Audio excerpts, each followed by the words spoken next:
all important. Of course, he will want to strike back. Firouzja is especially dangerous when he has white. He starts this game with the Italian opening, and it's the two knights defense. Look at this, the white knight going pawn hunting. White is going to win a pawn, the black knight pushed to the edge. This is such a trendy line. Firouzja found himself on the black side of this just yesterday in his semi-final against Arjun Erigaisi, and he's taking inspiration from that. Magnus, meanwhile, playing the second most popular move, a bishop block in that position, slowing Firouzja down. This shows Firouzja's aggressive intentions. This decision by Alireza to go for this line, it's trendy and it's dangerous, right? That's exactly what he needs on the back foot right now. He has to maximize his chances every single game with white. I think that's a very smart decision that Magnus made. You know, with the bishop blocking that check, it's not the usual move. It's not the standard move. Magnus very quickly figured out that Alireza has some deep preparation. Had he gone for the main line, had he pushed that pawn to c6, he avoids that. So he sort of brings Alireza out of his main preparation. That's going to be so important throughout this match as well, because no doubt both of these players, they know each other so well. They've probably got one or two surprises in their back pocket, but that doesn't mean they're playing all of them on game one, right? So the question is going to be, when do they choose to use those weapons? This is a full pawn sacrifice, though, we should mention, from Magnus Carlsen, especially after this last turn. He's offering a trade, but it will be 7 pawns against... Oh, sorry, 7 pawns against 6, actually, after this trade.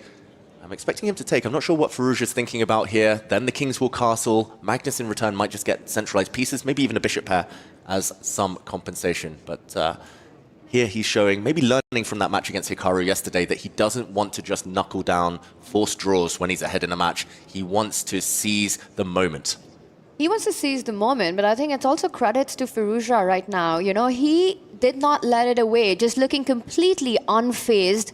Alireza is at the moment after whatever happened in game one. He sort of just let go of that completely.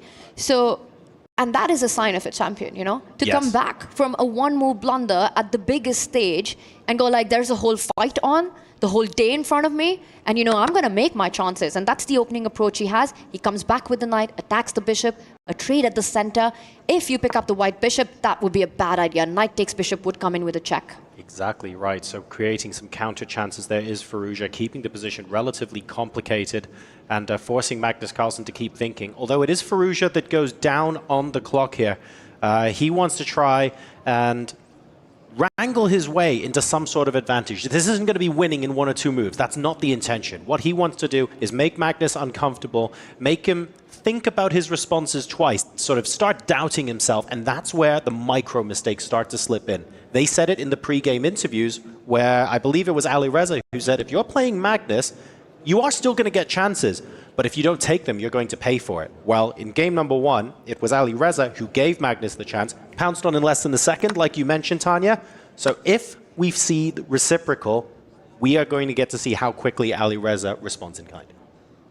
In the meantime, still 1 pawn up for Alireza after that last trade. He's 1.5 minutes down, though, almost, and black has a threat over the next couple of turns of the knight landing in the center. That's going to scare Firouzja somewhat. It's going to slow him down. He might have to take preventative measures or trade off that knight.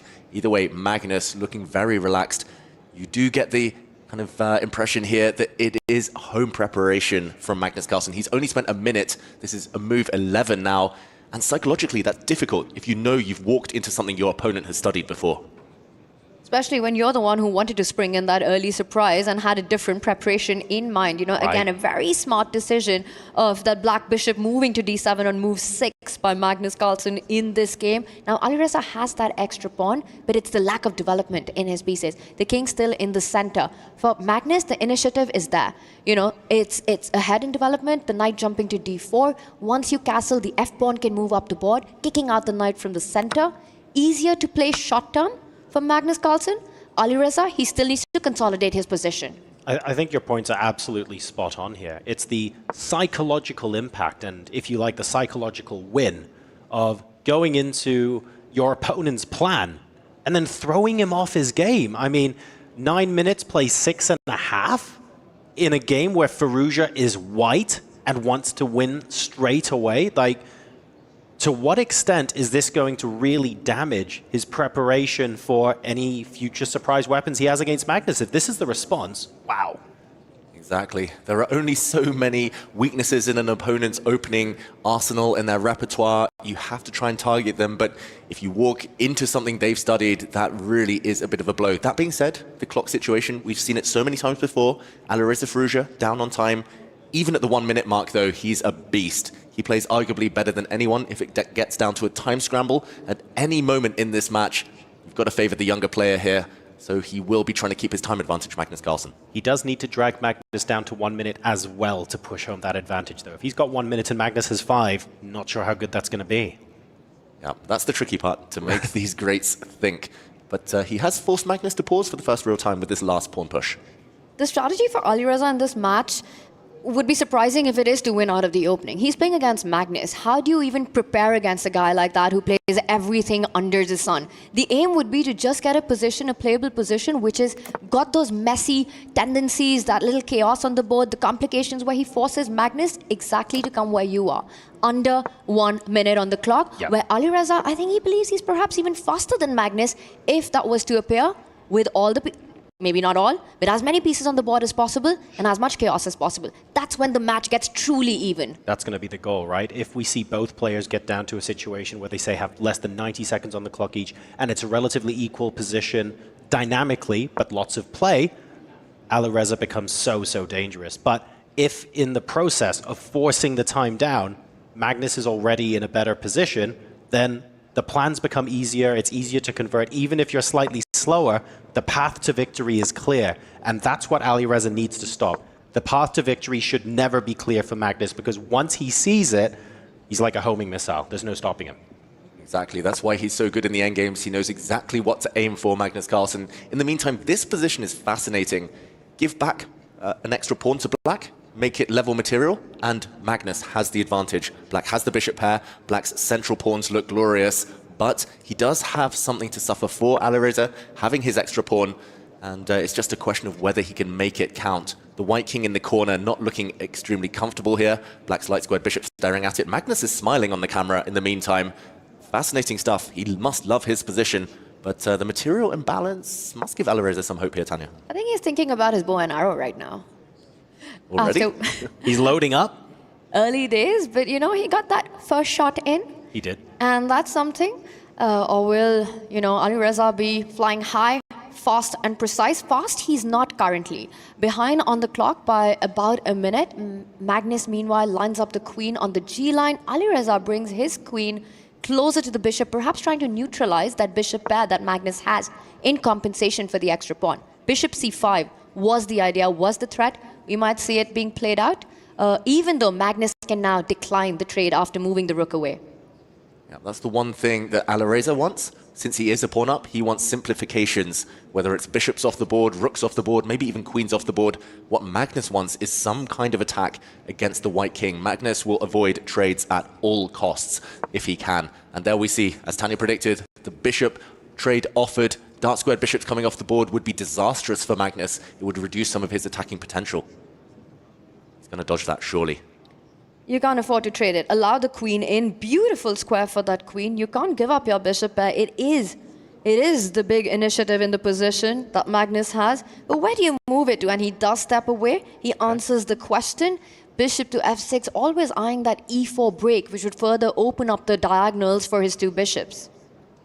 White has the potential for a d4 break, but I'm so scared every time I look at this, because I think if White has a strong way to respond with e4, I'm worried that the position could blow open in a way that maybe the white pieces don't necessarily want. We could be seeing this played out on the board. Yeah, things are about to heat up right now. It felt like both sides were just maneuvering. To my eyes, it actually looked like Firouzja was maneuvering slightly better than Magnus here. It felt like Magnus, the black rook, the black queen, not quite coordinating with the rest of their army. So Firouzja deciding to strike. Again, trades here help White. Magnus exchanging this pawn, he will not be happy about that if that comes to pass. But if you don't take it, that white pawn might just continue advancing. Tension on the board. We do advance, okay. This is worrying. Will Firouzja do the same? He does. He kicks away Black's light squared bishop from its nice post. Magnus pausing. He could take the white knight. We could start seeing a tactical sequence akin to what we saw earlier in game 1, where a bunch of trades happened in breakneck speed. But no, Magnus prefers to retreat. He's going for the white king, while Alireza just wants to consolidate his extra pawn.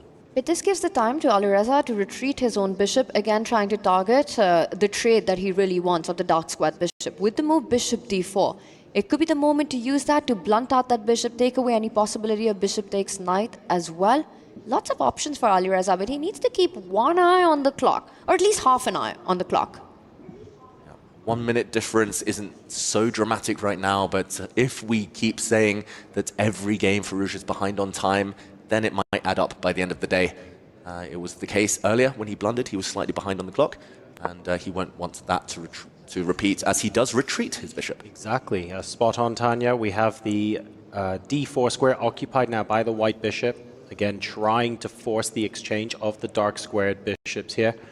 I suppose there is the potential for black to take on f3 first, if we want to spice things up a little bit. I'm not 100% sure who that's better for, though, because even though the bishops are on the board, you swap one pair off and you've got the g-file. And you know what? Black's pieces are pointing menacingly towards white's king, but at the same time, if the g-pawn disappears, a rook can swing across to g1, and it becomes a bit of a double-edged sword. Yeah, let's show that variation. Let's try and get inside Magnus Carlsen's mind on the analysis board here that we've got up. E takes f3 is the critical move.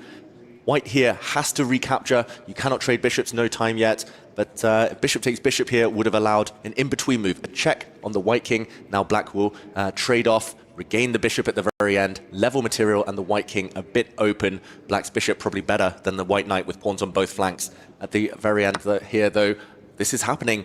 After g takes f3, the white rook sliding across to g1 is white's big idea. Black, in the meantime, is trading off pieces. Let's go back to the game, because they're playing exactly what we predicted. The black bishop trying to get active, but in the meantime, white's rook opened up on the g-file. Who is this going to favor? Eval bar says white, but clock says black.